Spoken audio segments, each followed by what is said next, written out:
So hey guys, welcome back to my channel. आज की इस पोएम में हम देखने वाले हैं a prayer for my daughter, जो कि पोर्ट्रे करती है theme and love and anxiety of a father जो कि ब्लेस्ड है विद अ डॉटर।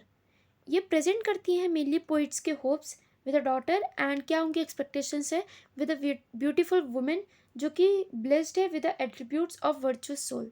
जो सेटिंग है वो एक अनसर्टेन सेटिंग है एंड जो स्पीकर है वो हिमसेल्फ एक पोइट है।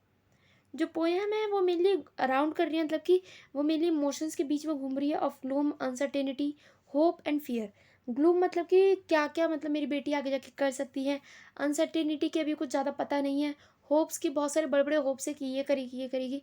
एंड डर भी है कि कहीं कुछ गलत ना करे। तो आज के इस पोएम को जो है मैं आपको लाइन वाइज लाइन ना करके मैं आपको पूरे एक एक स्टैंजा के हिसाब से समझाने वाली हूँ। तो जो फर्स्ट स्टैंजा है उसमें मैंने बताया गया है, ओपन होता है child sleeping in a cradle half hidden bye it's hood. मतलब एक छोटा सा बच्चा है, बहुत छोटा सा बच्चा। चाइल्ड जो है वो सो रहा है, इनोसेंट, बहुत ज़्यादा इनोसेंट है। एंड क्योंकि अभी बच्चा बड़ा ही नहीं हुआ है, अभी कैसे पता चलेगा कि ये बच्चा इनोसेंट है या कितना शैतान है। जो विंड है मतलब कि bred in the Atlantic has no obstacles except the state of the Lady Gregory, referring to the poet's patroness and a bare hill. तो मेरे लिए वो बता रहे हैं कि अभी उस बच्चे के पास कोई भी ऐसा हर्डल्स नहीं है उसकी लाइफ में। अभी वो एक छोटा सा बच्चा है, उसकी लाइफ में बहुत बड़े बड़े हर्डल्स आने बाकी हैं। तो ये जो है डायरेक्ट इम्पैक्ट हो रहा है, बताया जा रहा है कि स्पेशली ऑन हिज डॉटर। तो वो थोड़ा सा फोर्स्ड हैं, थोड़े से डरे हुए हैं कि क्या आगे उनकी डॉटर जो है क्या करने वाली है। Because is great gloom he walked and prayed for his daughter to be protected from the physical storm outside and the political storm brewing across Ireland। तो मेनली वो एक तो सबसे पहले हम बात करें तो वो असॉल्ट वगैरह के बारे में बात करें जो लड़कियों के साथ होते हैं, रेप्स वगैरह के बारे में, कि मेरी जो बेटी है उन सबसे प्रोटेक्टेड रहे। सेकेंड स्टैंजा में हमारे को जो दिखाया जाता है उसमें दिखाया जाता है कि जो prayer of daughter, prayer for my daughter, ये जो है वो मेनली वरी करते हैं उनके फ्यूचर प्लान्स की वजह से। वो सोचते हैं कि क्या करेगी फ्यूचर में एंड कहीं मतलब कि क्या वो मेरा नाम बहुत ज़्यादा ऊंचा कर देगी या गिरा देगी। वो ये नहीं चाहते हैं कि इतनी ज़्यादा ब्यूटीफुल हो कि लड़के इसके पीछे पड़े रहें, बट वो ये भी नहीं चाहते वो इतनी ज़्यादा गंदी दिखे या इतनी ज़्यादा अजीब दिखे कि कोई भी उससे शादी करना ना चाहे। तो वो ऐसा नहीं चाहते कि उनकी बेटी जो इतनी ज़्यादा हाई फाई क्लास की हो, और ना वो ये चाहते कि बिल्कुल ही लो क्लास की हो। तो वो चाहते हैं कि उनका बच्चा जो है एक मिडिल क्लास में रहे, मिडिल क्लास फैमिली जैसे होते हैं वैसे रहे। ना वो ज़्यादा अमीर हो, ना वो ज़्यादा गरीब हो, ना वो किसी के साथ ज़्यादा भेदभाव करे, मतलब कि वो ज़्यादा रेशियल डिस्क्रिमिनेशन ना करे किसी के साथ। वो ऐसा भी चाहते हैं क्योंकि उन्होंने ये चीज़ सारी चीज़ें देखी हुई हैं। यीस्ट जो है वो प्रे करते हैं daughter to be gifted with beauty. वो चाहते हैं कि उनकी बेटी जो है ब्यूटीफुल हो। At the same time he doesn't want beauty to be distraught, मतलब कि वही नहीं चाहते कि ब्यूटी बाद में ख़राब हो जाए, मतलब कि उसके साथ कुछ बुरा हो जाए। तो वो इतनी अच्छी ब्यूटी नहीं चाहते। Further he doesn't want her to become proud, मतलब कि वही नहीं चाहते कि इतनी ज़्यादा प्राउड हो जाए। और when she spends all day staring at the mirror and fails to fall natural companionship, मतलब कि वही भी कंपेनियनशिप्स। तो वो मेनली ये भी नहीं चाहते कि ये इतनी सुंदर हो कि लड़के इसके पीछे पड़े रहें, ये पूरे दिन अपने शीशे पे निहारती रहे, अपनी सुंदरता को देखती रहे। वो ऐसा भी नहीं चाहते। But the point implies that too much beauty is dangerous one, that he wants her to be beautiful enough to secure a husband. वो सिर्फ इतना ब्यूटीफुल चाहते हैं अपनी बेटी को कि वो जो है एक हस्बैंड को सिक्योर कर सके। तो एट द एंड हम देख सकते हैं पॉइंट की भी यही है बात है कि जो है एट द एंड उनके जो बेटी है उससे एक हस्बैंड मिल जाए। जो इमेज है ऑफ हेलन इवोक्स करती है another figure, Aphrodite, whose rose who rose out of the spring.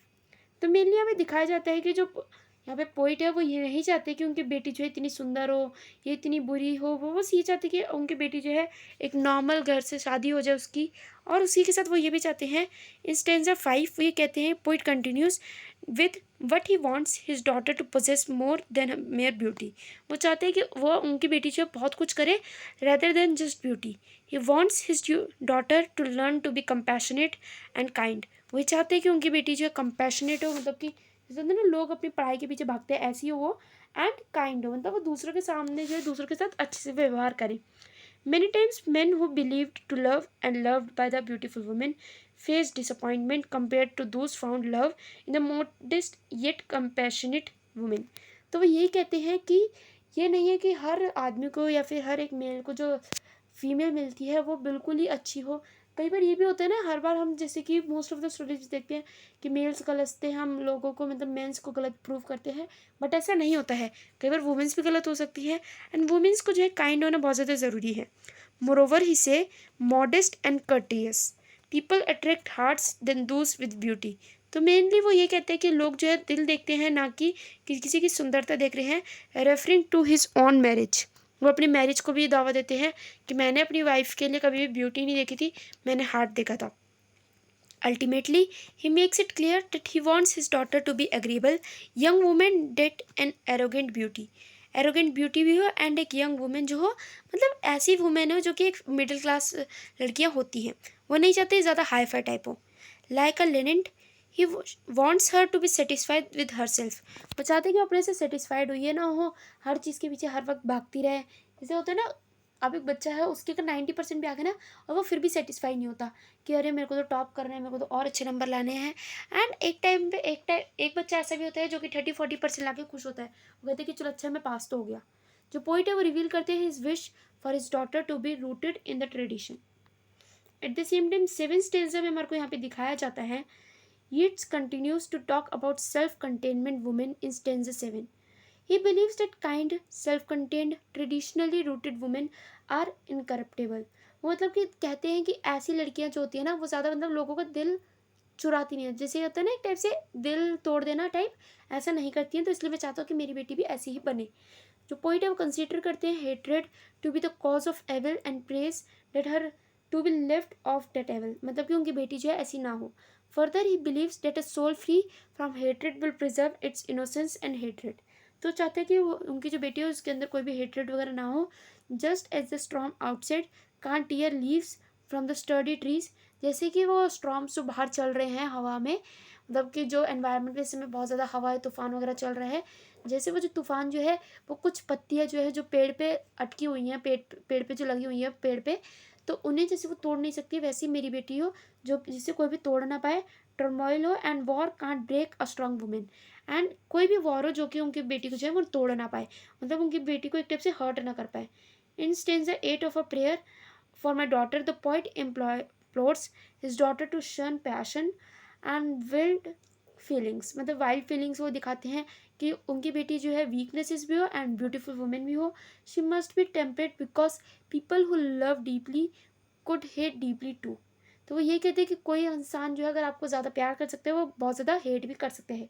Hate destroys peoples and makes them do cruel things, specially intellectual hatred which is the worst of all kinds. तो वो कहते हैं कि hatred जो है वो कभी भी अच्छी नहीं है। वॉर्स वगैरह में भी, लव में जो कहते हैं ना everything is possible in love and war, तो ये सब चीज़ें जो लाइन्स होती है ना, तो ये कभी भी रियल लाइफ के लिए अच्छी नहीं है। The poet reflects upon his emotional states when Maud Gonne rejected to him to marry John McBride. He wants his daughter to experience neither disappointment nor hatred. वो चाहते हैं कि उनकी बेटी ना ही कोई डिसअपॉइंटमेंट, ना ही नाराज़ हो कभी, ना ही कभी भी हेटरेट फेस करे। आपको ये स्टोरी कैसी लगी कमेंट्स में ज़रूर बताना। एंड ये पोएम जो है मैंने लाइन बाई लाइन ना समझा के स्टैंडर्ड्स वाइज समझाई है, तो इसलिए वीडियो को लाइक ज़रूर कर देना, चैनल को सब्सक्राइब कर लेना एंड फ्रेंड्स के साथ शेयर करना मत भूलना। एट द सेम टाइम आप मेरे ब्लॉग चैनल को भी सब्सक्राइब कर सकते हैं, जिसका लिंक आपको डिस्क्रिप्शन में मिल जाएगा। Stay safe, stay positive, all the best and thanks for watching. Bye bye.